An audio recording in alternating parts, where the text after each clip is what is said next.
Samhita Om Shanti. Peace to you, peace to me. Hello and welcome to another video. My name's Peter and today I want to talk about winning your own approval. Winning your own approval. How many of us, I would say probably all of us, have always looked for approval from other people? What do you think? What do you think? Always asking what do people think, what they actually, you're trying to get approval from them for your existence even. That's how I felt when I was younger. It was everything that I did didn't feel up to scratch. My father always felt that I wasn't reaching my full potential. So I shied away from it. I kept moving away. I didn't really actually think, well, I can do this. I'm going to do it to the best I possibly can. So I didn't realise that it was actually my approval. Was that my best work? And I know deep down inside when I look at things that I did in the past, ooh, could have done that a little bit better. Yeah, of course I could have done. I didn't actually push myself hard enough, but also I had that horrible internal battle. I don't know if any Virgos out there watching this, you've got that horrible internal battle of being a perfectionist that wants you to do the best that you possibly can, but you feel it almost unobtainable. Unobtainable. That reminds me of Avatar, remember? Unobtainium.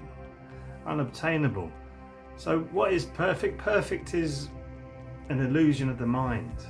Do the best you can.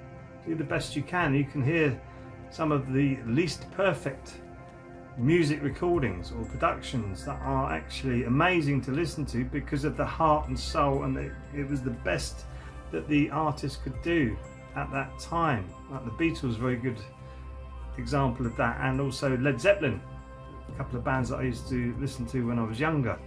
They did the best that they can. They weren't looking for approval to these masterpieces that were coming out of the Stax and Motown, where the production was sleek and wonderful and multi-layered. They were looking to produce what they could in the best way that they could with the limited resources that they had, squeezing it all onto a 4-track. They weren't looking for approval. They were looking to get approval for them, approve their own existence. They were looking for their own approval. So you have to accept what you can do and do the internal work. Do the internal work so that you're always monitoring yourself, so that you can always make yourself better. There's always room for improvement. Yes, we are all masterpieces, all of us, but we're all at the same time work in progress. Every human being is a complete masterpiece, but we need to keep working on ourselves, and the internal work is where the diamonds and the pearls and the gold and all this wonderful wealth that you have inside of you starts to come out once you start to unpeel the onion. Dr. Bart used to say, unpeel the onion. Polishing the diamond, or polishing the mirror, they say in Islam, polishing the diamond, getting the diamond out of you so that you can shine, and then you can do the best you possibly can, rather than what do they think of me? What do they think of me? So you do your best at all times, and giving 100% when you're actually doing something. Do it with your passion, 100%. Get into it. So many people just go into autopilot, almost autopilot, where they're just going around and round and doing actions in their life, not really enjoying it. So you have to have a job just over broke, or you're doing stuff that you really don't like doing, and you go into autopilot. Your subconscious kicks in, and you're not really living in the conscious mind anymore. It's a very, very negative place to be, really. You really want to be the best that you possibly can. So another thing that goes along with this is comparison is a killer. I remember in my early life, I went to a very good school. We weren't particularly well off. My father just worked really hard. In those days you could run a family. We had 6 boys, obviously my mother, we had a nanny and their daughter, and he started that all off on the wages of a car mechanic. I'm not ancient, but I'm old enough to remember that you could run a family with one wage in those days. But I remember being around other children, and they had everything that you could possibly ask for. You go to their houses, they were like mansions, and you go and speak to their mothers and fathers, and you quickly, I quickly realised that everybody's much the same. It's just, if I were to look at those mansions and be, oh, look at them, they're amazing because of their material surroundings, I would have never done anything. I'd have just sat looking, oh my goodness me, I'm comparing myself to them, they're so brilliant, and look at me, I'm so useless because I do not have all this material trapping. It's a trap, an illusion. So it's really not comparing yourself to others, really focusing on what you can do as a human being is really the most important thing.